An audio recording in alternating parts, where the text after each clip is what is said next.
Shalom, selamat pagi Bapak Ibu Saudara sekalian. Kita sungguh bersyukur jika pada pagi hari ini kita boleh bersama-sama untuk datang beribadah kepada Tuhan. Kita juga bersyukur Bapak Pendeta Yeremia bersama dengan Ibu Sri boleh hadir di tengah-tengah kita untuk ambil bagian di dalam pelayanan pada pagi hari ini dalam firman Tuhan dan juga perjamuan kudus. Dan atas nama majelis serta jemaat kami mengucapkan selamat datang buat Pak Yer dan Ibu. Dan saya mengajak setiap kita, mari kita sama-sama bangkit berdiri. Kita akan mengambil waktu teduh. Mari kita bersaat teduh.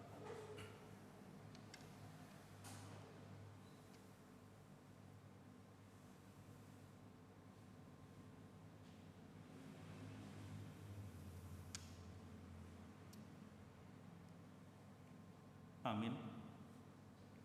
Salam dan panggilan ibadah. Saudara dalam kasih Tuhan, kami menyambut saudara sekalian untuk datang menghadap Tuhan. Dan kebaktian kita pada pagi hari ini kita mau landaskan pada pengakuan bahwa pertolongan kita datangnya dari Tuhan yang menciptakan langit dan bumi, yang kasih setianya kekal untuk selama-lamanya dan yang tidak pernah meninggalkan perbuatan tangannya. Amin. Kita akan sama-sama menaikkan pujian KPPK nomor 1.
Firman Tuhan berkata, Akulah Tuhan dan tidak ada juru selamat selain daripadaku.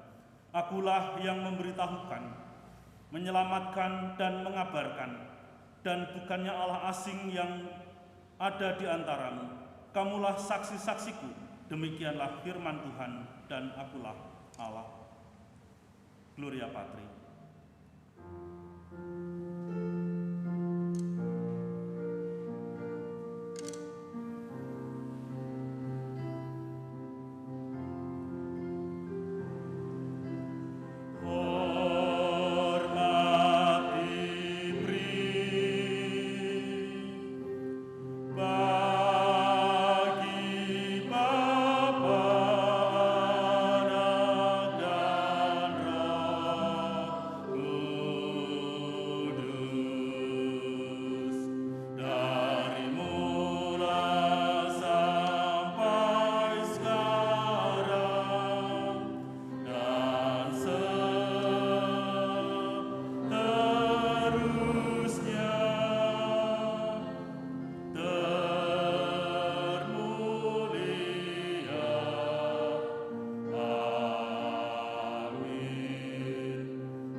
Bersama diambil dari KPPK nomor 17 halaman 707, Kemegahan Allah. Kita akan membaca secara bergantian. Tuhan adalah Raja, Ia berpakaian kemegahan, Tuhan berpakaian, berikat pinggang kekuatan.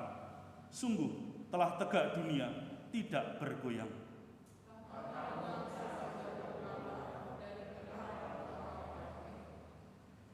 Sungai-sungai telah mengangkat, ya Tuhan, sungai-sungai telah mengangkat suaranya, sungai-sungai mengangkat bunyi hempasannya.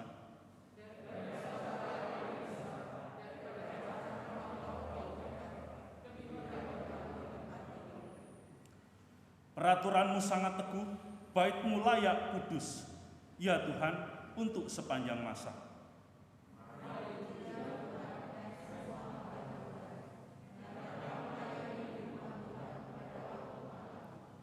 Angkatlah tanganmu ke tempat kudus dan pujilah Tuhan.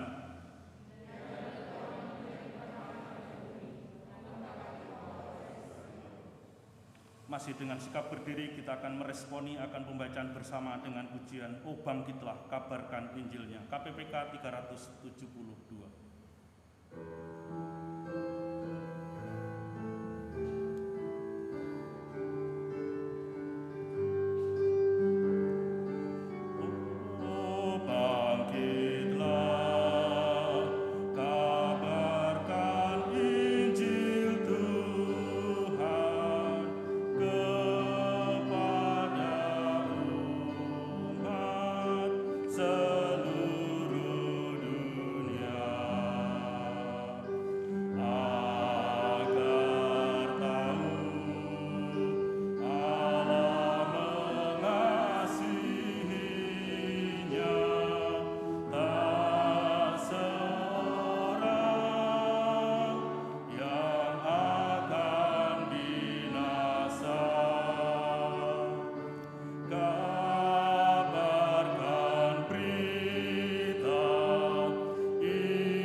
Bait kedua.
Bersama-sama bersatu hati masuk dalam doa syafaat yang akan dipimpin oleh Jose Lucy.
kasih, masih dengan sikap berdiri kita akan bersama-sama membaca kebenaran firman Tuhan yang akan menjadi dasaran ataupun dasar khotbah pada pagi hari ini, yang terambil di dalam Yesaya pasal 43 ayat 8 sampai dengan ayat yang ke-21. Yesaya pasal 43 ayat 8 sampai dengan ayat yang ke-21. Saya akan membaca ayat yang ke-8, nanti silakan Bapak Ibu sekalian membaca ayat yang ke-9, demikian seterusnya sampai dengan ayat yang ke-21. Biarlah orang membawa tampil bangsa yang buta sekalipun ada matanya, yang tuli sekalipun ada telinganya.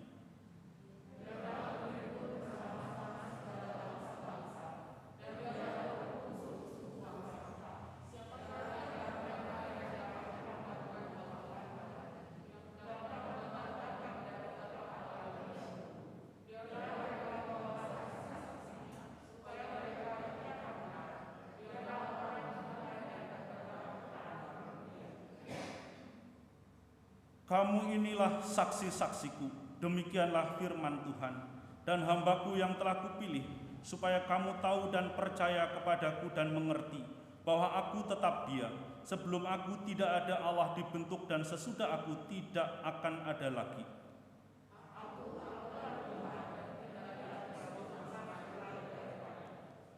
Akulah yang memberitahukan, menyelamatkan, dan mengabarkan, dan bukannya Allah asing yang ada di antaramu. Kamulah saksi-saksiku, demikianlah firman Tuhan, dan akulah Allah.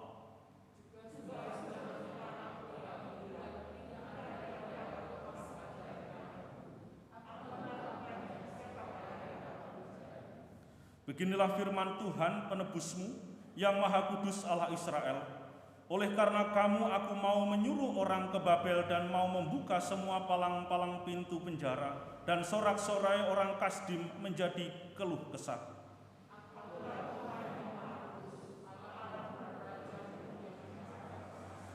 Beginilah firman Tuhan yang telah membuat jalan melalui laut dan melalui air yang hebat.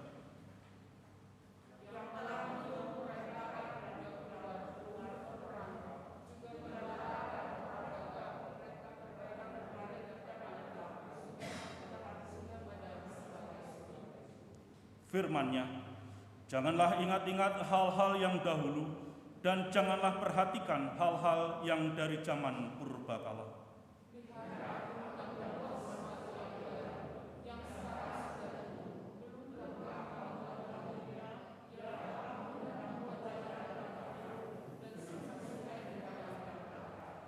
Binatang hutan akan memuliakan aku, serigala dan burung onta, sebab aku telah membuat air memancar di padang gurun dan sungai-sungai di padang belantara untuk memberi minum umat pilihanku.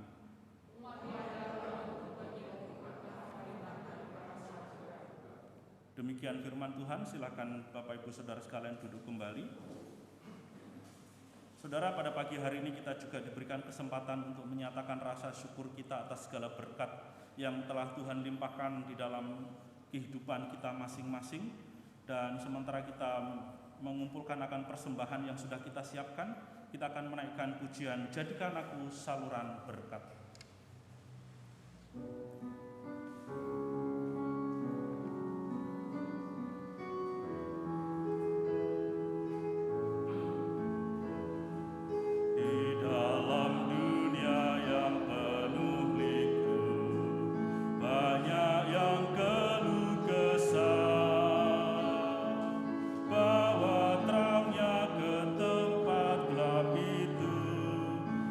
Susah di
kita akan bersatu hati, kita menyerahkan akan persembahan syukur kita dan juga persembahan diakonia, dan minta kesediaan Pak Tanto Irawan untuk memimpin kita dalam doa.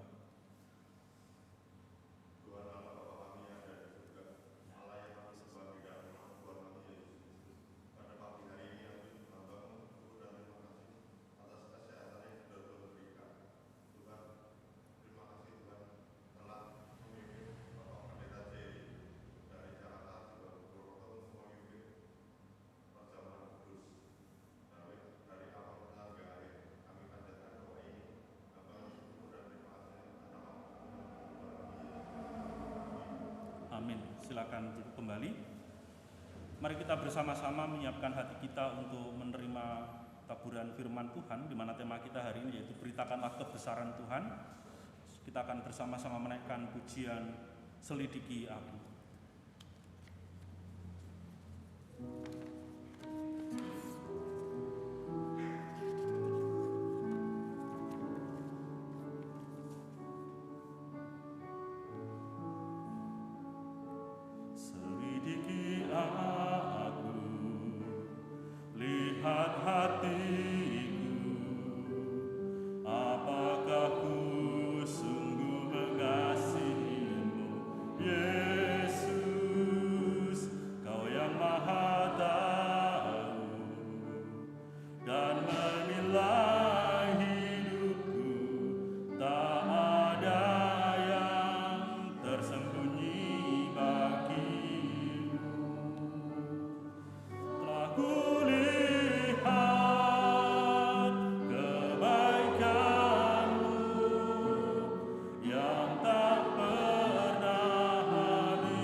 Selidiki aku.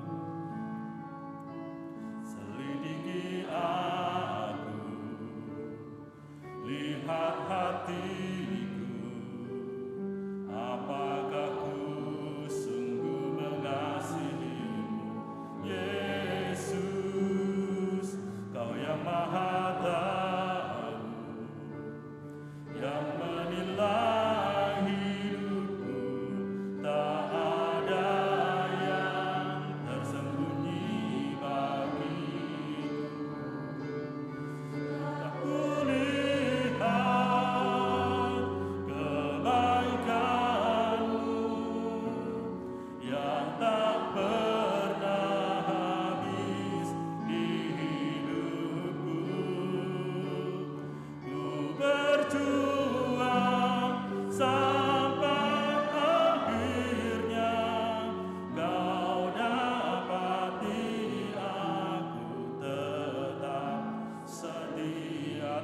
tak ada kebaikan-Mu, telah kulihat, dan waktu selanjutnya saya serahkan kepada hamba-Mu.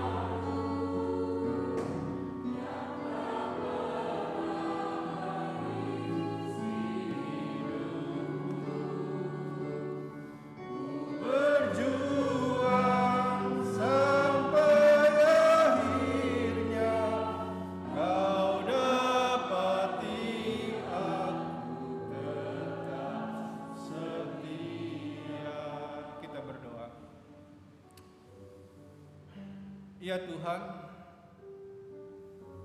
biarlah ini boleh menjadi satu pengakuan kami, menjadi satu doa bagi kami, untuk Tuhan benar-benar menyelidiki setiap hati kami yang saat ini beribadah kepada Engkau. Kami menyadari dan kami tahu Tuhan, tidak ada yang tersembunyi di hadapan Engkau. Engkau tahu, bahkan sampai ke lubuk hati kami yang paling dalam Engkau tahu.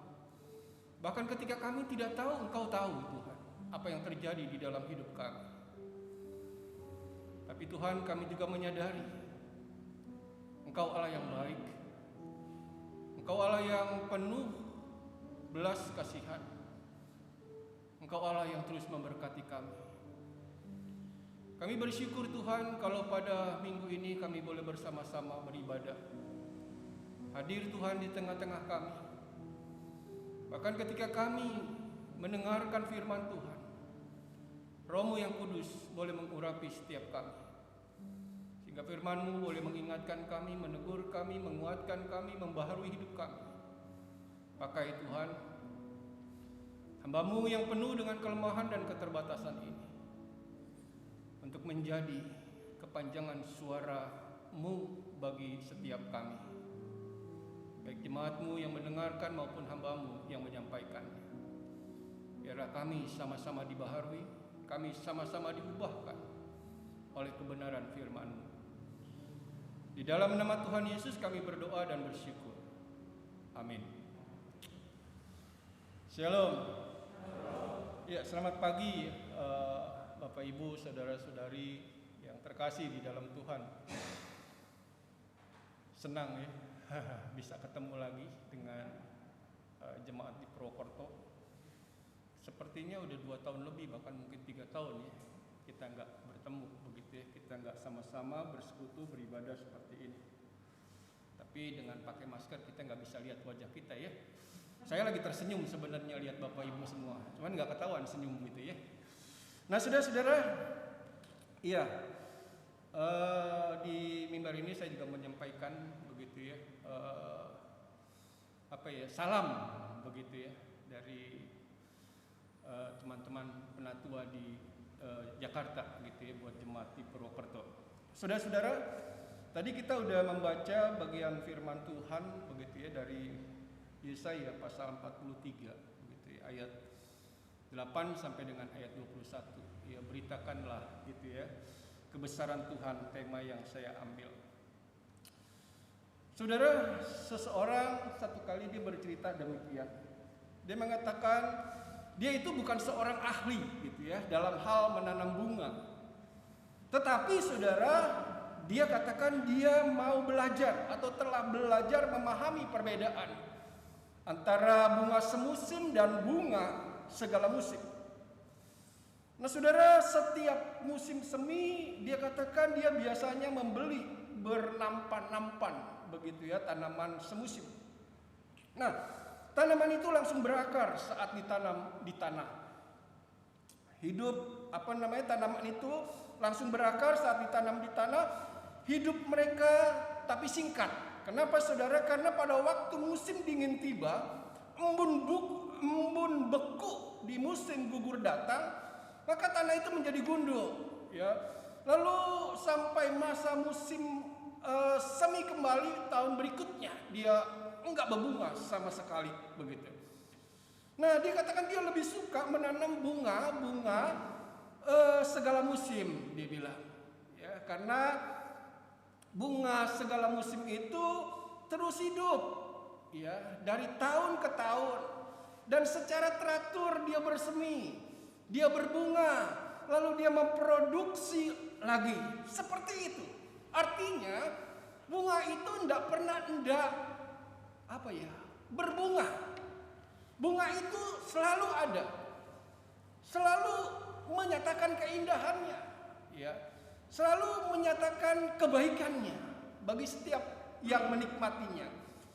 Nah, saudara, penulis yang bernama Eugene Harrison dia menggambarkan bahwa usaha kita di dalam menginjili ya, atau usaha penginjilan orang-orang percaya di dalam perjanjian baru mempunyai sifat yang sama seperti bunga segala musim.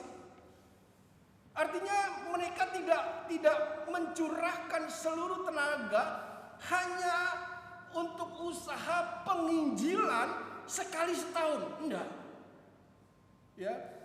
Saudara, artinya setiap saat mereka memberitakan Injil, memberitakan kebesaran Tuhan. Saudara, kalau baca di dalam Kisah Rasul, di situ dikatakan jelas sekali kemana mereka diusir, kemana mereka disingkirkan, di situ Injil diberitakan. Di situ ada jemaat Tuhan yang dimenangkan setiap saat. Nah, saudara-saudara yang terkasih di dalam Tuhan Yesus Kristus, ya, Menurut Harrison dia katakan jemaat mula-mula itu membagikan kabar baik tentang Kristus, tentang kebesaran Tuhan. Setiap saat, setiap musim. Ya, saudara, karena perhatian terbesar setiap orang percaya, ya bukan pada musim-musim tertentu. Ada baru ingat penginjilan. Kalau nggak ada ya nggak nginjili gitu ya. Enggak. Tapi sebagai orang percaya, setiap hari, sepanjang tahun, di setiap tempat, harusnya Injil diberitakan melalui hidup saudara dan saya. Harus ada jiwa-jiwa yang dimenangkan. Saudara, Yesus sendiri mengajarkan seperti itu, bukan? Ya, saudara, Yesus sendiri mengatakan bahwa musim untuk tuaian rohani selalu dia katakan kapan? Hari ini. Ya, dia katakan sekali lagi, musim untuk tuaian rohani selalu hari ini, bukan besok, bukan lusa, bukan minggu depan, bukan bulan depan, bukan juga tahun depan, bukan, tetapi hari ini masa tuaian terjadi setiap hari. Saudara-saudara yang terkasih di dalam Tuhan Yesus Kristus, bahkan Paulus juga mengatakan hari ini adalah hari penyelamatan. Jadi saudara, dengan kata lain firman Tuhan mengatakan hari ini adalah hari di mana setiap orang percaya akan menuai melalui apa? Memberitakan kebesaran Tuhan melalui hidup saudara dan saya. Saudara, jadi panggilan untuk memberitakan kebesaran Tuhan, panggilan untuk, saya buka ini aja ya. Panggilan untuk memberitakan kasih Tuhan, penyelamatan Tuhan, merupakan panggilan bagi setiap anak-anak Tuhan. Panggilan saudara dan saya. Bukan hanya hamba Tuhan, tapi dikatakan setiap orang. Karena Kisah Rasul pasal 1 ayat 8 jelas sekali mengatakan, ya, kalau Roh Kudus turun atas kamu, kamu akan menerima kuasa. Dan ketika kamu menerima kuasa, kamu akan menjadi saksi-saksiku di mana? Yerusalem, Yudea, Samaria, dan sampai ke ujung bumi. Di situ dikatakan kalau Roh Kudus turun ke atas kamu. Dan pertanyaannya, kapan Roh Kudus turun ke atas setiap kita? Pada waktu saudara dan saya mengaku Yesus itu Tuhan, Yesus itu juru selamat di dalam hidup kita. Pada saat itu saudara dan saya ada Roh Kudus. Dan pada saat Roh Kudus ada di dalam hidup saudara dan saya, saat itu saudara harusnya memberitakan Injil. Saat itu saudara harusnya menjadi saksi Tuhan. Saat itu saudara dan saya seharusnya bersukacita di dalam memberitakan Injil Tuhan Yesus Kristus. Saudara, ya, dan panggilan itu sekali lagi juga merupakan panggilan untuk orang Israel sesungguhnya. Kalau kita lihat teks dari pembacaan kita, Yesaya pasal 43. Saudara, kita tahu Israel telah melihat kebesaran Tuhan. Israel telah mendengar akan kemahakuasaan Tuhan. Maka Yesaya mengatakan Israel itu saksi-saksi Tuhan. Tadi kita udah baca. Saudara, itu sebabnya di dalam ayat 8 dan di dalam ayat 9 di situ Tuhan berkata kepada mereka semua, kumpulkanlah, atau di situ dikatakan, adakah Allah seperti Israel, Allah Israel? Adakah Allah lain seperti Allah yang begitu luar biasa seperti Allah Israel? Adakah Allah lain yang begitu dahsyat seperti Allah Israel? Jawabannya tidak ada. Maka penulis surat Israel katakan, kumpulkan yang buta, yang punya mata tapi buta, yang punya telinga tapi tidak bisa mendengar, seluruhnya kumpulkan dan berikan kesaksian. Adakah Allah yang sehebat seperti Allah Israel? Saudara-saudara yang terkasih di dalam Tuhan, tidak ada. Maka Tuhan mengingatkan, kamu, hai Israel, adalah saksi-saksiku. Kamu adalah hamba-hambaku yang kupilih. Saksi untuk apa? Untuk satu tujuan, untuk satu maksud. Supaya apa? Supaya orang tahu Allah Israel. Supaya orang tahu gitu ya, Allah yang telah memilih Israel. Bahwa Allah yang memilih Israel adalah Allah yang maha besar. Allah yang telah memilih Israel adalah Allah yang maha kuasa.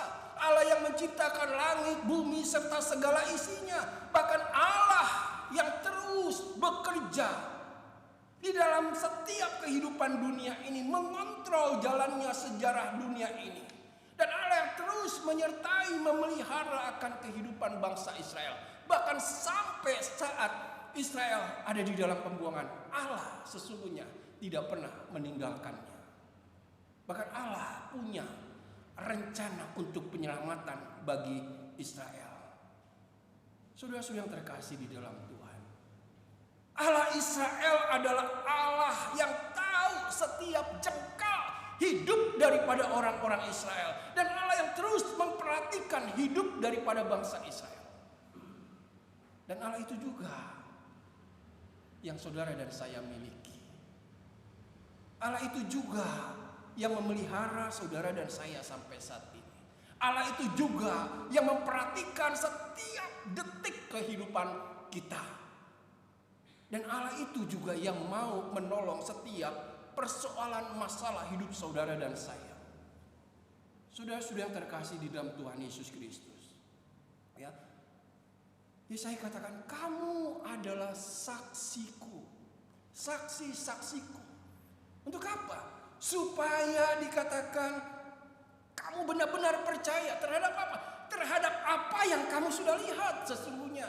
Terhadap apa yang kamu sudah dengar tentang Allah Israel. Yang besar, yang dahsyat. Saudara-saudara, ya, Allah yang sesungguhnya berdaulat di dalam kehidupan saudara dan saya. Ya, Allah itu berdaulat di dalam hidup kita. Ya, kemarin saudara di dalam sharing kelompok kecil kami begitu ya. Ada satu orang tua yang sharing, dia mengatakan seperti ini. Cucunya bertanya tentang kenapa ya ada orang miskin begitu ya di dalam dunia ini. Ya, mungkin ketika dia jalan-jalan gitu dilihat ada orang-orang yang tanda kutip terpinggirkan oleh karena ya tanda kutip lagi nasib hidupnya yang tidak beruntung begitu ya, sehingga menjadi pengais mungkin makanan di tong-tong sampah begitu ya, atau orang-orang miskin lah begitu ya. Nah, kenapa saudara? Saudara, jawabannya sebenarnya adalah ya karena Tuhan berdaulat. Berdaulat ya. Berdaulat kepada siapa yang Tuhan mau berkati. Dan berdaulat kepada siapa Tuhan tidak mau berkati. Tuhan itu berdaulat. Berdaulat terhadap siapa Tuhan mau memilih. Berdaulat kepada siapa Tuhan tidak memilih. Kelihatannya Tuhan kejam, tapi itu Tuhan. Saudara, saya berpikir kalau Tuhan tidak berdaulat, dia bukan Tuhan. Betul ya? Betul gak? Kalau dia tidak berdaulat, dia bukan Tuhan. Karena dia berdaulat, maka dia Tuhan. Tuhan Allah adalah Tuhan yang gak bisa diajak kompromi. Tuhan Allah, Tuhan yang gak bisa diajak untuk bekerja sama menurut kemauan kita. Enggak. Dia berdaulat. Sekali lagi, Tuhan disebut berdaulat karena dia. Maksudnya Tuhan adalah Tuhan karena dia berdaulat. Ya, kalau dia tidak berdaulat, dia bukan Tuhan. Ya, kedaulatan Tuhan itulah yang disebut Tuhan itu Tuhan. Nah, sudah terkasih di dalam Tuhan Yesus Kristus. Ya, jadi saudara, sekali lagi menjadi Tuhan berarti berdaulat, dan menjadi berdaulat berarti dia Tuhan. Nah, sudah terkasih di dalam Tuhan. Ini memberikan kabar sukacita menurut saya kepada setiap kita ketika kita tahu dia Tuhan berdaulat. Dan dia berdaulat untuk memilih setiap kita masing-masing. Dan kalau saudara dan saya saat ini dipilih untuk menjadi anak-anak, itu ada di dalam kedaulatannya. Dan ketika saudara menjadi miliknya, maka di dalam kedaulatannya dia akan memelihara saudara dan saya. ya, memelihara setiap kehidupan kita. Sudah terkasih di dalam Tuhan Yesus, ya. Jadi Yesaya mengatakan Allah yang disembah oleh Israel adalah Allah yang Maha Kuasa. Allah yang disembah oleh Israel adalah Allah yang dari awal, ya, dia adalah awal dan akhir, yang disebut Alfa dan Omega. Allah yang dari kekal kepada kekekalan, Allah yang tidak pernah berubah, Allah yang sebelum segala sesuatu telah ada. Bahkan sebelum Allah lain ada, dia sudah ada. Allah telah ada sejak dulu kala sampai kepada kekekalan. Setelah Allah tidak ada Allah lain, karena dia adalah Allah yang esa. Dia adalah satu-satunya Allah yang benar. Sekali lagi, Allah Israel adalah Allah satu-satunya yang benar. Allah yang kita sembah dalam pribadi Tritunggal itu adalah Allah satu-satunya yang benar. Ini Alkitab yang mengatakan.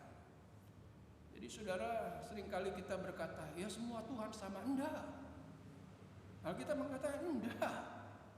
Ya, cuma Allah ya di dalam Kristus Yesus yang menyatakan, akulah jalan kebenaran dan hidup. Cuma Allah di dalam Tritunggal yang berani mengatakan, akulah jalan kebenaran dan hidup. Saudara tanya, ada nggak tokoh lain yang berani mengatakan, atau Allah lain kalau boleh saya katakan, yang berani mengatakan, akulah jalan kebenaran dan hidup. Tidak ada seorang pun yang bisa datang kepada Bapa di surga kalau tidak melalui aku. Saudara, Allah Israel adalah Allah yang berdaulat.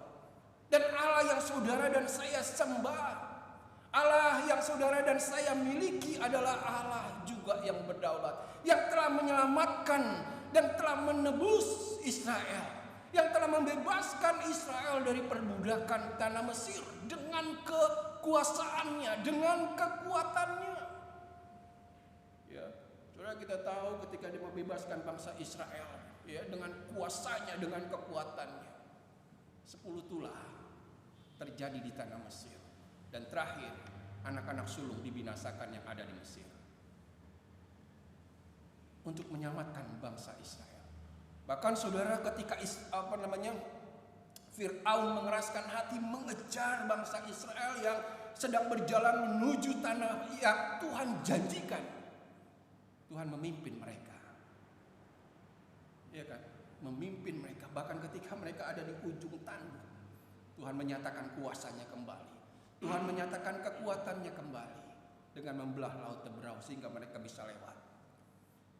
Dan sampai saat itu Tuhan nggak berhenti, terus menyertai tiang awan, tiang api, terus menyertai, memelihara mereka dengan memberi makan roti surga, mana.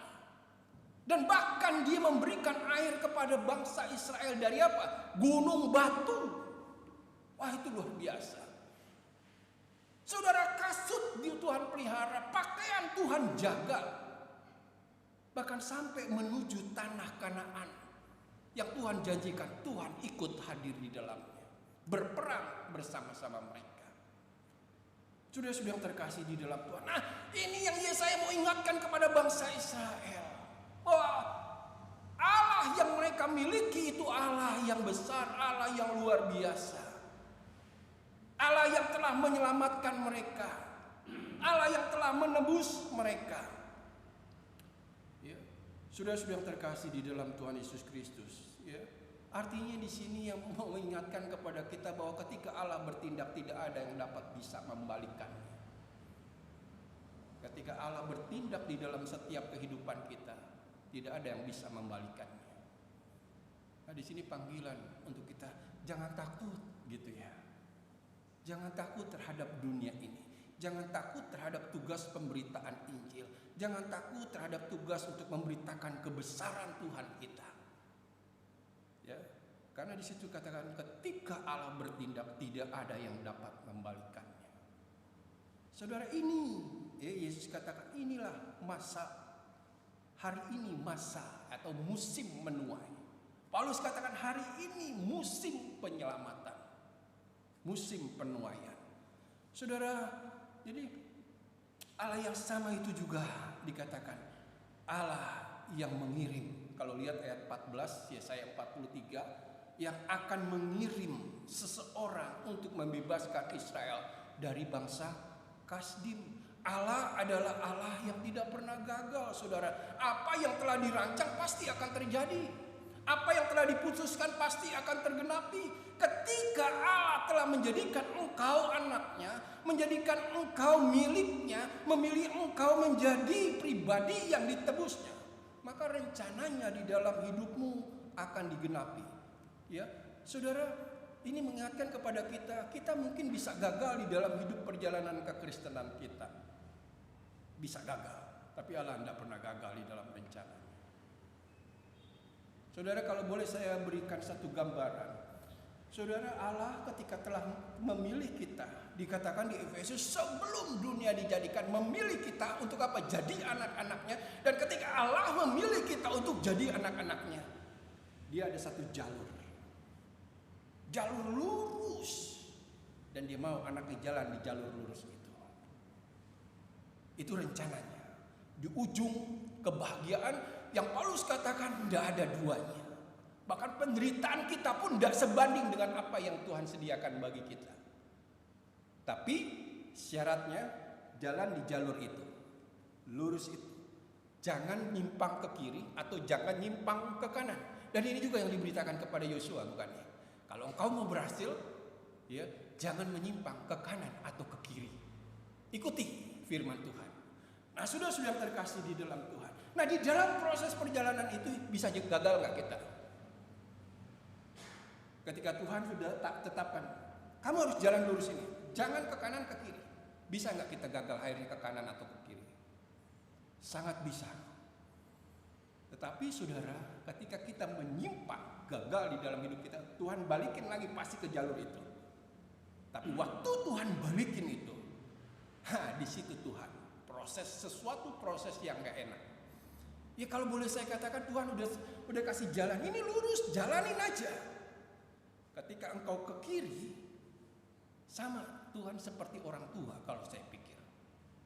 Untuk supaya balik lagi ke jalan yang Tuhan sudah tetapkan, Tuhan harus apa? Disiplin. Nah, itu yang gak enak.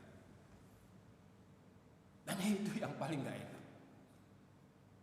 Nah, saudara, itu sebabnya supaya kita terus ada di dalam jalan Tuhan. Jangan ke kiri atau ke kanan. Allah tidak pernah gagal ketika dia pilih saudara. Allah nggak pernah gagal ketika dia selamatkan saudara untuk mencapai tujuannya, untuk mencapai rencananya. Tapi kamu bisa gagal. Tapi waktu kamu gagal, itu tidak enak untuk kamu alami. Jadi jangan gitu ya, lawan Tuhan dengan kata lain. Saudara, kamu adalah saksiku. Sebagai saksi kamu harus memasyurkan nama Tuhan, memberitakan kebesaran nama Tuhan. Saudara dan saya orang-orang yang sudah ditebus. Sebagai orang-orang yang sudah ditebus, bukan semata-mata hanya untuk supaya saudara dan saya masuk surga, enggak. Bukan semata-mata supaya saudara dan saya mendapatkan keselamatan, hidup kekal, enggak, saudara. Saudara, agama lain juga mengajarkan seperti itu, bukan? Bicara tentang apa? Surga. Bicara tentang apa? Keselamatan. Bicara tentang apa? Ya, hidup yang kekal. Tetapi saudara, ketika engkau ditebus, ketika engkau diselamatkan melalui karya salib Tuhan Yesus Kristus, supaya engkau kembali kepada natur. Ketika engkau belum jatuh di dalam dosa. Apa natur kita? Menjadi penyembah-penyembah Tuhan. Natur kita adalah menjadi pemuji-pemuji Tuhan. Natur saudara dan saya sudah diselamatkan, harusnya dikatakan, Paulus katakan, memuliakan Dia senantiasa di dalam seluruh aspek kehidupan kita. Saudara-saudara, dulu saya punya pemikiran, nanti kalau di surga kita kerjanya hanya di hadapan Tuhan saja, berlutut memuji Tuhan. Saya dulu punya pemikiran seperti itu. Saudara, tetapi dalam perjalanan pengalaman hidup rohani, dalam perjalanan hidup belajar saya begitu ya, akhirnya saya mengatakan rasanya tidak begitu ya hidup di surga. Kalau surga seperti itu menurut saya membosankan sekali surga itu. Nggak kreatif sekali surga itu. Betul ya saudara ya? Cuma diem di surga muji Tuhan, haleluya, haleluya. Aduh, saya ingat tetangga saya dulu gitu ya, dia Buddha Gohonson kalau nggak salah ya. Tiap pagi nyanyinya begitu ya, bacaannya itu sampai anak-anak saya hafal.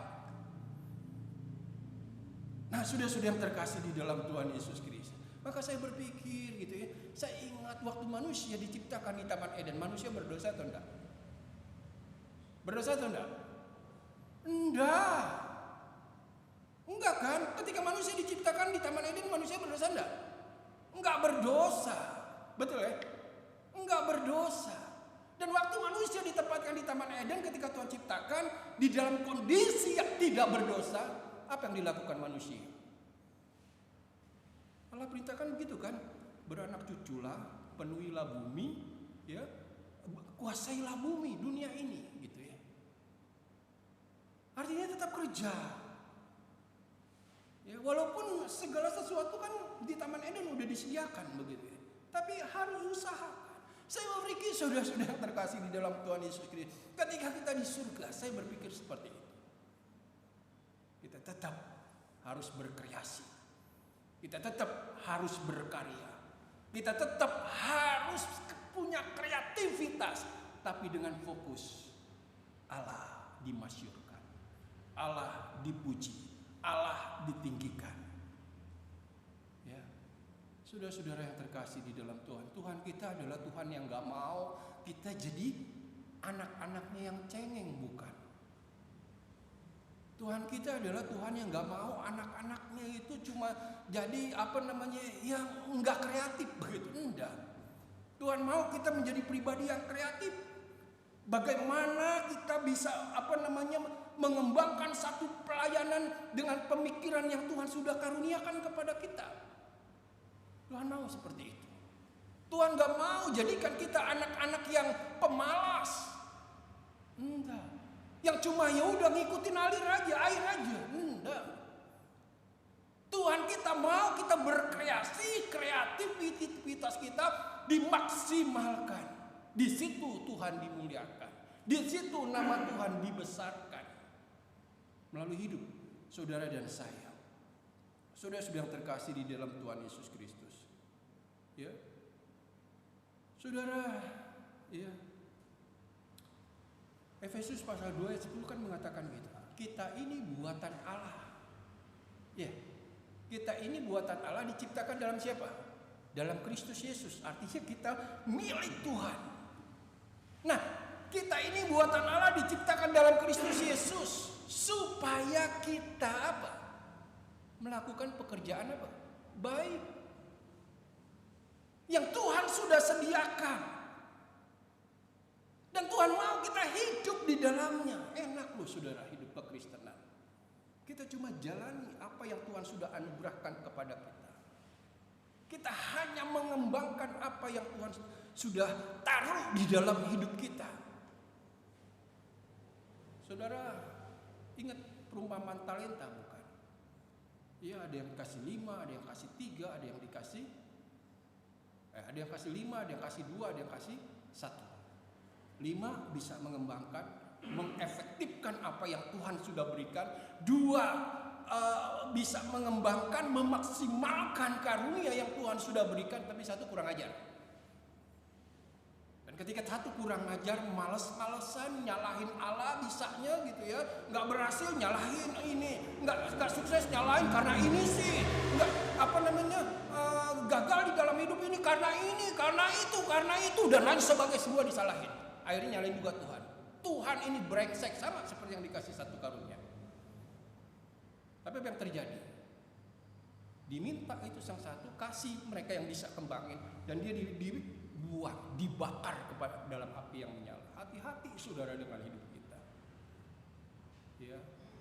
Kan Alkitab katakan mengucap syukur buat apa yang Tuhan berikan bagi kita dan kerjakan, maksimalkan semuanya itu. Jadi berdosa kalau nyala-nyalain orang tuh, nuding-nuding. Kan sama seperti orang kasih 1 talenta, kan begitu kan? Nah, sudah terkasih di dalam Tuhan Yesus Kristus, ya. Saudara, sebagai anak Tuhan yang telah ditebus, ya. Saya berpikir, saudara, ketika saya berpikir tentang surga gitu, mungkin saja ini sarana latihan, sarana pemanasan untuk sesuatu yang kekal nanti yang akan kita hidupi. Artinya saudara, yang saya mau katakan, kalau kamu sekolah lalu Tuhan memberikan kapasitasmu sebenarnya dapat 9 ketika engkau mau bertanggung jawab belajar dengan baik, mau rajin bertanggung jawab terhadap waktu yang Tuhan berikan. Ya. Saudara, kapasitasmu sebenarnya 9. Tapi karena kamu tidak mau memaksimalkan kapasitas yang Tuhan berikan, kamu malas-malas, kamu membuang waktu, dan kamu hanya memberi waktu untuk game, sehingga kamu merasa puas dapat dosa. Mungkin saudara, Tuhan akan membuat sama seperti orang yang diberikan 1 talenta itu. Buat apa aku memberikan sesuatu yang baik buat dia, tapi dia gak bisa pakai, gak bisa memaksimalkan. Saudara sudah terkasih di dalam Tuhan Yesus Kristus, ya. Saudara, ketika Anda sebagai karyawan, ya, bekerja hanya untuk uang, ya, saudara, saya tahu setiap kita butuh uang, tapi bukan uang semata-mata, ya, tujuan hidup kita. Ya kan, Alkitab juga mengatakan itu, ya. Ya, cinta akan uang akar daripada apa? Kejahatan. Saudara, ya, jadi firman Tuhan atau saya mau katakan, ketika engkau sebagai karyawan, kerjamu bukan hanya untuk uang. Kalau kerjamu hanya untuk uang, kamu gak akan bisa memaksimalkan apa yang Tuhan sudah berikan kepadamu. Ya, kalau orang uangnya tujuannya cuma uang, ya udah aja, kerja semaunya. Ya, semasa kita berpikir cocok dengan gaji, ya saya bekerja baik. Tapi kalau nggak cocok, ya sudah, saya malas-malasan. Berbeda. Dan Kolose pasal 3 ayat 23 mengatakan apa? Ada yang ingat gak? Kolose 3 ayat 23. Apapun yang kamu perbuat atau apapun yang kamu lakukan, lakukanlah semuanya itu untuk siapa? Untuk Tuhan, bukan untuk manusia. Artinya bukan untuk diri sendiri, bahkan kalau manusia kan. Jadi ketika kita bekerja sebagai karyawan, ingat kita dipanggil di situ untuk melakukan sesuatu. Bekerja sebaik-baiknya supaya di situ kebesaran Tuhan diberitakan. Jadi saudara jangan berpikir saudara kerja, ya udah kerja, hidup sebagai manusia kan kerja untuk cari uang. Enggak, ada panggilan di situ bagi saudara dan saya untuk apa? Membesarkan nama Tuhan di dalam pekerjaan itu. Saudara-saudara yang terkasih di dalam Tuhan, ketika engkau berusaha, ketika engkau berdagang, atau ketika engkau sebagai seorang marketing, sales, orientasimu bukan kepada lihat orang, maka lihat apa? Potensi. Untuk apa? Dideketin, untuk apa? Jual barang. Bukan. Saudara-saudara yang terkasih di dalam Tuhan Yesus Kristus, ya, ketika engkau sebagai usahawan, sebagai pedagang, sebagai seorang marketing atau sales, ya, tujuan hidup kita bukan untuk hanya mendapatkan nasabah, pelanggan yang mau beli. Ya, walaupun itu penting, tapi bukan itu tujuannya. Saudara-saudara yang terkasih di dalam Tuhan Yesus, bahkan saudara ketika engkau dan saya melayani Tuhan di dalam gerejamu, itu bukan sebagai sesuatu untuk supaya saudara show, ya, mempertunjukkan supaya orang bilang hebat, supaya orang bilang luar biasa dan lain sebagainya. Sehingga saudara di dalam pelayanan pun, ya, akhirnya ia merendahkan Tuhan tanpa saudara dan saya sadar. Dan ini tidak berkenan di hadapan Tuhan. Ya. Saudara lakukan untuk Tuhan. Kolose pasal 3, apapun yang kamu buat atau kerjakan, lakukanlah itu dengan sungguh-sungguh, dengan segenap hati, Seolah-olah kamu lakukan untuk siapa? Untuk Tuhan, bukan untuk manusia. Jadi latihan sungguh-sungguh. Ya, latihan sungguh-sungguh. Jangan yang penting ya udah. Ya kelihatan latihan lah begitu ya. Enggak diupayakan dengan sungguh-sungguh. Ya, saudara, kalau kita mau, kalau kita ingin, bisa segala sesuatu. Bisa. Apalagi kalau kita mau, kita ingin dan kita berkata, Tuhan tolong aku. Tidak ada sesuatu yang gak bisa terjadi. Saudara, Tuhan lihat kemauan kita. Tuhan lihat usaha kita. Dan Tuhan juga lihat penyerahan kita.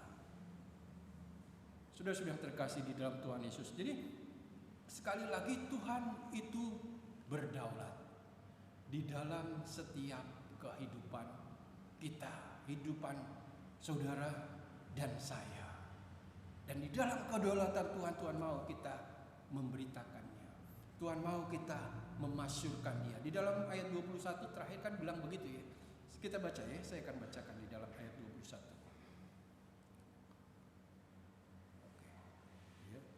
Untuk umat yang telah kubentuk bagiku akan memberitakan kemasyuranku. Siapa umat yang kubentuk? Saudara dan saya. Saudara punya panggilan untuk memberitakan kemasyuran Tuhan. Ya, di dalam apa? Di dalam segi apapun kehidupan kita, di dalam aspek apapun kehidupan kita, saudara punya tugas ya untuk itu. Nah, sudah terkasih di dalam Tuhan Yesus Kristus ya. Jadi kita punya panggilan ya untuk memberitakan atau membesarkan nama Tuhan. Amin. Kita berdoa.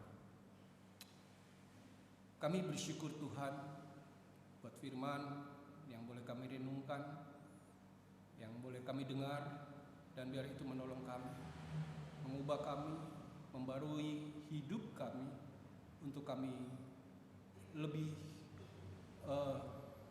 serius lagi di dalam panggilan kami yang Engkau sudah pilih, yang Engkau sudah panggil untuk menjadi penyembah-penyembah-Mu, menjadi pemberita-pemberita kebesaran-Mu. Terima kasih Tuhan, di dalam nama Tuhan Yesus kami berdoa dan bersyukur. Amin. Saudara, kita akan masuk di dalam perjamuan kudus. Kita akan membuka Alkitab kita dari 1 Korintus pasal yang ke-11 ayat yang ke-23 sampai dengan ayat yang ke-29.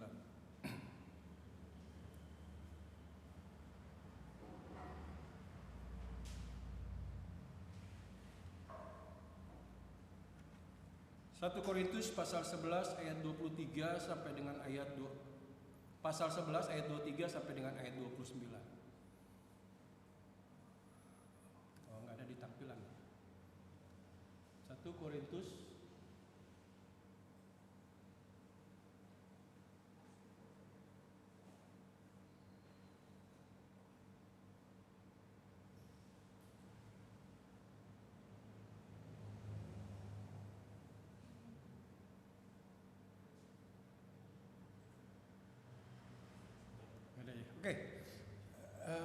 Oke, saya akan bacakan ya saudara, dan untuk menghormati firman Tuhan, saudara boleh bangkit berdiri, atau mungkin saudara yang punya gadget yang sudah ketemu 1 Korintus pasal 11 ayat 23 sampai dengan ayat 29 ya, atau yang sudah membuka Alkitabnya begitu ya. Kita akan membaca bagian firman Tuhan ini bersama-sama dengan bersuara ya. 1 Korintus pasal 11 ayat 23 sampai dengan ayat yang ke-29. Oke. Kita baca bersama-sama. 1, 2, 3. Sebab apa yang telah kuteruskan kepadamu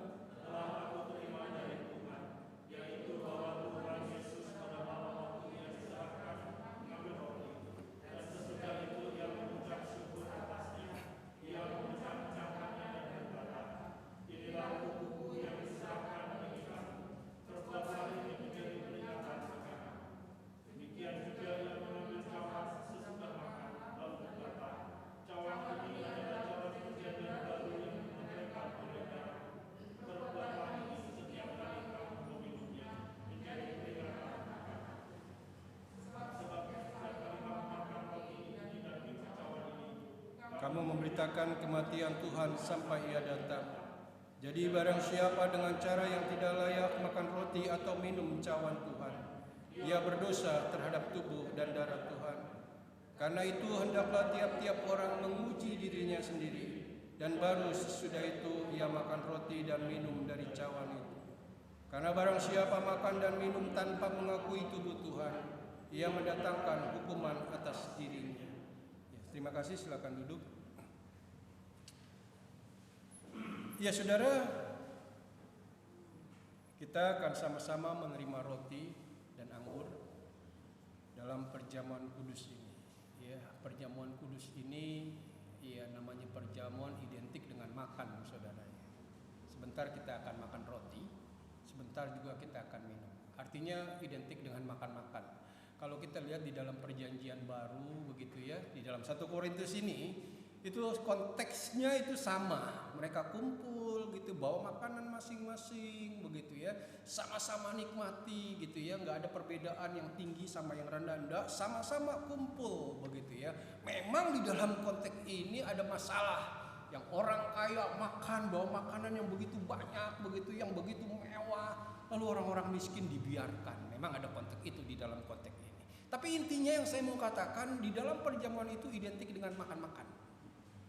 Dan bicara makan-makan itu bicara apa, saudara? Pesta, betul ya? Kalau ada makan-makan biasanya identik dengan pesta. Benar nggak, saudara? Nggak respon ya? Ya, yang namanya makan-makan selalu identik dengan pesta, dengan perayaan. Nah, waktu kita melakukan perjamuan kudus ini, makan roti, minum anggur, ini pesta. Ini satu perayaan. Perayaan apa? Mengingat ya kemenangan kita, gitu ya. Ya, pesta perayaan apa? Kemenangan, ya. Oleh karena apa? Oleh karena Tuhan sudah menebus kita, Tuhan sudah menyelamatkan kita. Jadi ini bukan satu formalitas, gitu ya. Bukan satu budaya, gitu ya, ketika kita menerima roti dan anggur dalam perjamuan kudus. Ingat, ini peristiwa kemenangan. Ini harusnya menjadi satu pujian bagi kita. Puji Tuhan ketika terima roti. Puji Tuhan.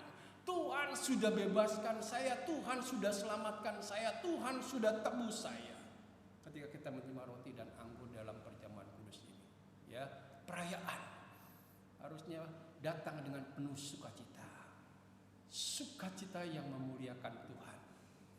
Ya, jadi bukan cuma nanti terima roti gitu ya, terima anggur, minum, tidak ada makna sama sekali. Tapi ingat, pesta, perayaan, kemenangan yang Tuhan sudah berikan kepada kita, yang Tuhan sudah anugerahkan kepada kita ya, peristiwa kemenangan. Itu sebabnya saudara, sebelum kita sama-sama menerima roti dan anggur di dalam perjamuan kudus ini, kita mau berdoa. Kita mau merendahkan diri di hadapan Tuhan. Kita mau mengakui akan dosa kesalahan kita di hadapan Tuhan. Ya. Saudara, saya undang bangkit berdiri. Ya. Saudara, Alkitab mengatakan tidak ada yang Tuhan tidak tahu. Ya. Ketika kita punya dendam, Tuhan tahu. Ketika kita punya akar pahit, Tuhan tahu. Jadi ungkapkan saat ini di hadapan Tuhan dan minta tolong untuk Tuhan mengampuninya. Sehingga kita boleh dilayakkan menerima roti dan anggur. Sehingga melalui roti dan anggur itu bisa mengubah setiap kita menjadi pribadi seperti apa yang Tuhan mau di dalam hidup kita. Sehingga tidak jadi formalitas makan roti, minum anggur, enggak. Tapi menjadi sesuatu yang bermakna, yang mengubah, memperbarui hidup kita. Kita berdoa. Kita rendahkan diri kita di hadapan Tuhan. Kita minta Tuhan mau mengampuni kita. Kita berdoa. Saya berikan saudara kesempatan cukup lama, 30 detik. Saudara bergumul di hadapan Tuhan. Bahkan kalau boleh saudara mau menangis di hadapan Tuhan, silakan. Ketika saudara mau mengatakan, iya Tuhan, saya brengsek, saya kurang ajar, saya ada dendam, saya ada sakit hati, ada akar pahit. Kita mau bilang, Tuhan ampuni. Supaya Tuhan boleh berkenan di dalam hidup kita. 30 detik saudara berdoa secara pribadi.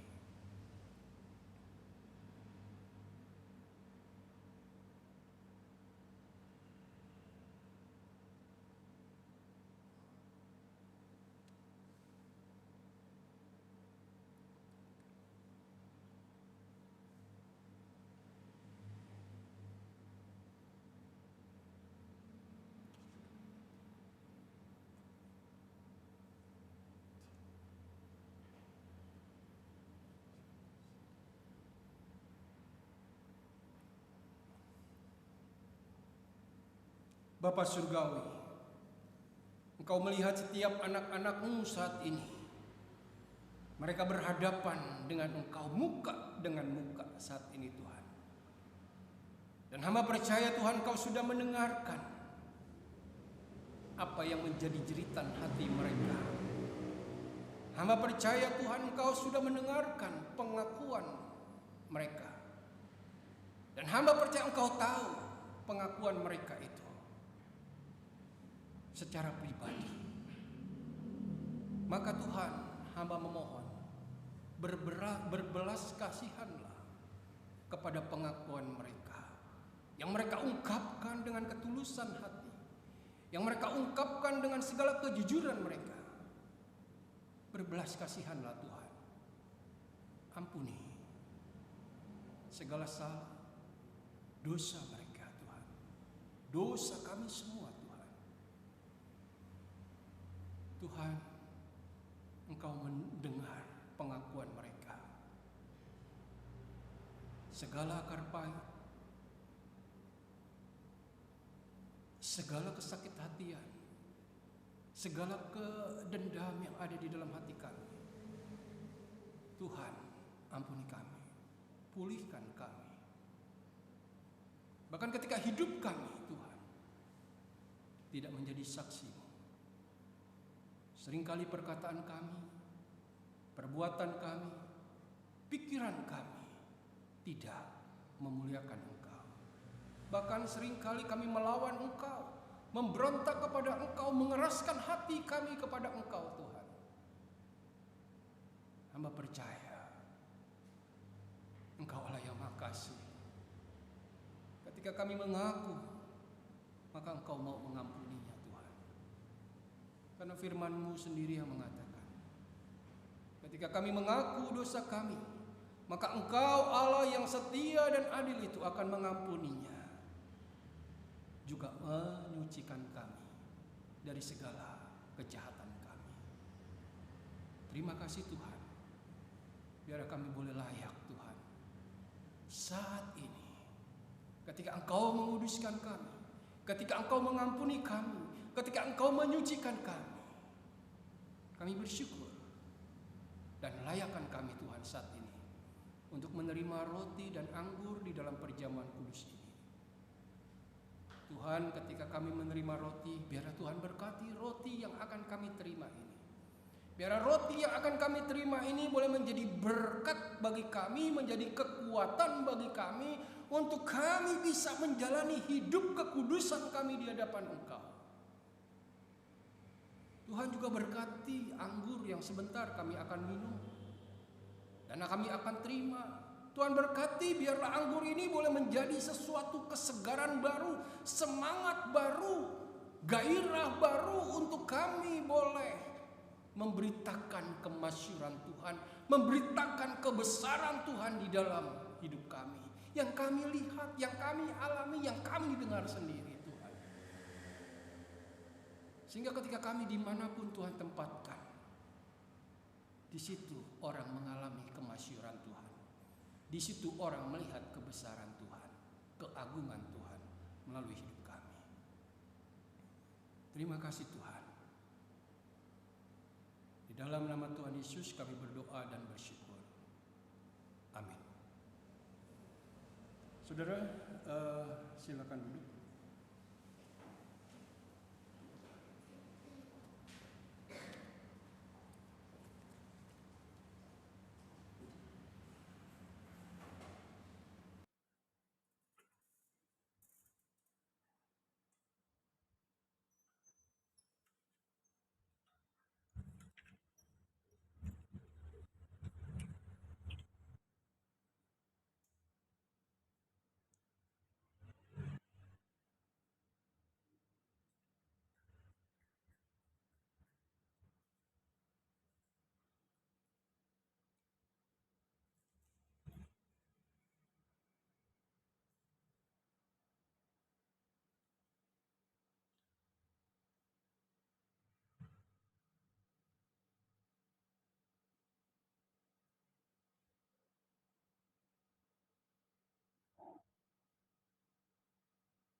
Saudara, pada malam Tuhan Yesus diserahkan, Tuhan Yesus mengambil roti, dia mengucap syukur, lalu berkata, inilah tubuhku yang dipecah-pecahkan bagi kamu, perbuatlah ini menjadi peringatan akan kamu.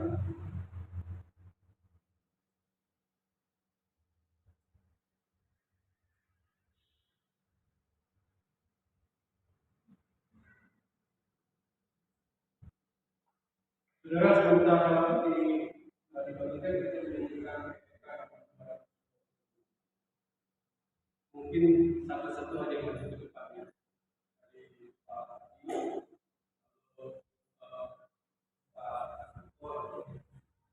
Terus terus ke belakang.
Saudara, sebelum kita malam ini kita menaikkan syukur pada Tuhan di dalam pribadi kita.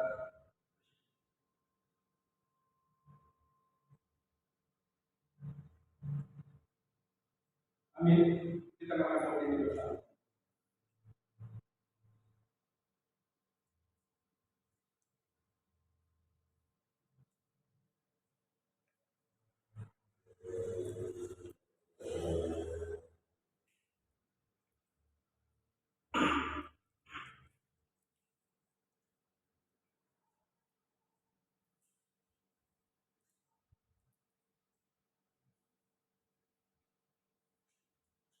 Silakan dibuka.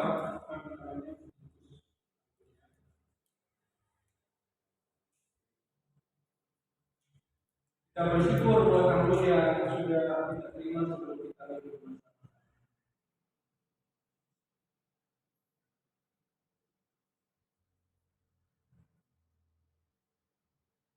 Amin. Mari kita berdoa sama-sama.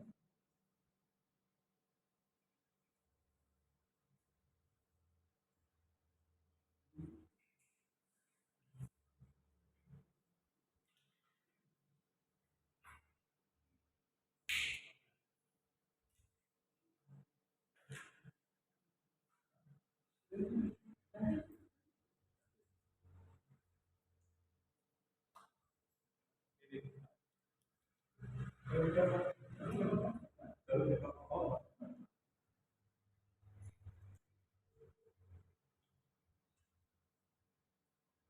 kita bersyukur Tuhan sudah memimpin pertemuan kudus kita pada hari ini.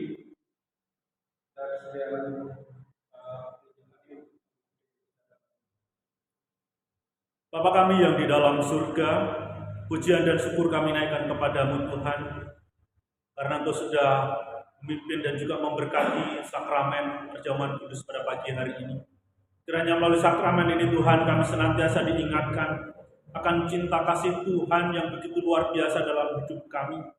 Engkau telah menebus kami sehingga kami belum menjadi umat Tuhan. Kami belum menjadi anak-anak Tuhan yang harus hidup, memberitakan akan kebenaran Tuhan, kebesaran Tuhan, dan memberitakan kebenaran firman-Mu, serta hidup sesuai dengan kehendak-Mu ya Tuhan.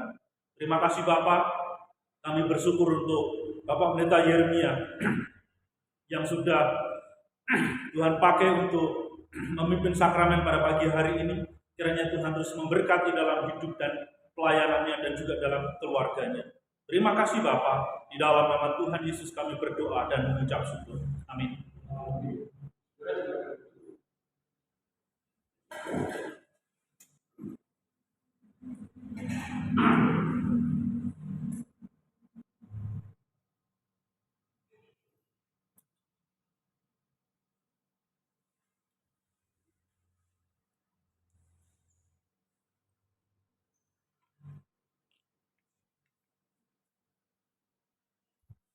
ya segala yang diberikan kepada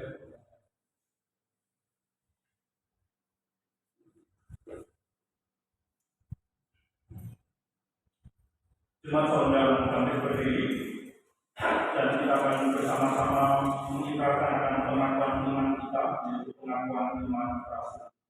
Kita bersama-sama mengikrarkannya. Aku percaya kepada Allah, Bapa yang Maha Kuasa, Kali langit dan bumi, dan kepada Yesus Kristus Anaknya yang tunggal Tuhan kita, yang dikandung daripada Roh Kudus, lahir daripada darah Maria, yang menderita sengsara di bawah pemerintahan Pontius Pilatus, disalibkan, mati dan dikuburkan, turun ke dalam kerajaan, pada hari yang ketiga bangkit pula dari antara orang mati, naik ke surga, duduk sebelah kanan Allah, Bapa yang Maha Kuasa, dan dari sananya akan datang untuk menghakimi orang yang hidup dan yang mati. Aku percaya kepada Roh Kudus, gereja yang kudus dan am, persekutuan orang kudus, pengampunan dosa, kebangkitan dari dan hidup yang kekal. Amin. Mari kita berdoa bersyukur.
Dimanapun Tuhan sudah menempatkan saudara, dan sekarang arahkan hatimu kepada Tuhan, dan terimalah berkat Tuhan. Saudara, Tuhan memberkati engkau dan melindungi engkau. Tuhan menyinari engkau dengan wajah-Nya dan memberi engkau kasih karunia. Saudara, Tuhan menghadapkan wajah-Nya kepadamu dan memberi engkau damai saat ini sampai selama-lamanya. Amin.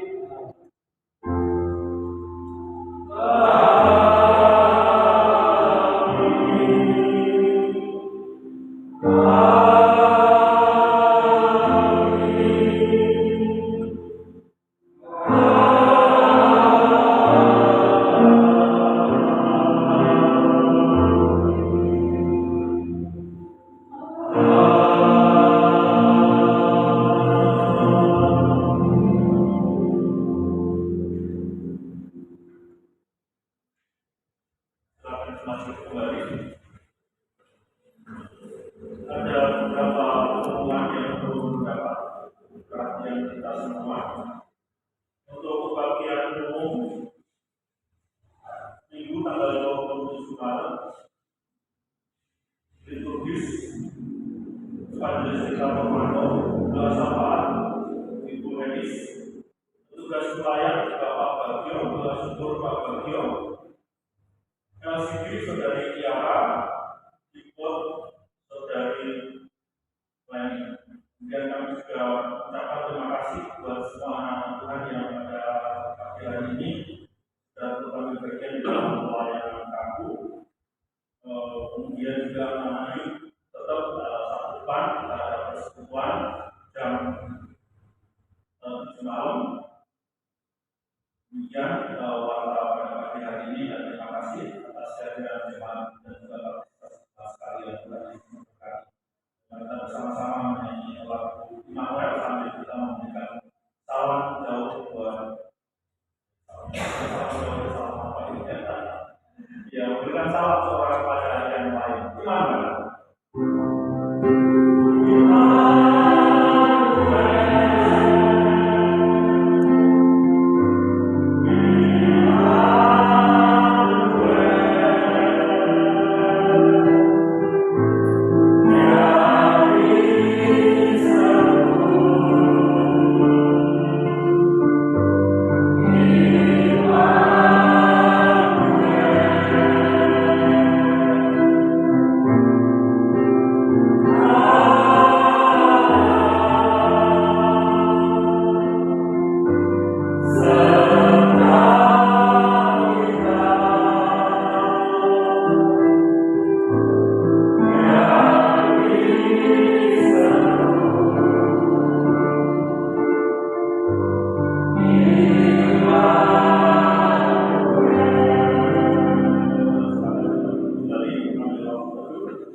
Kita selesai sudah Yesus memberkati.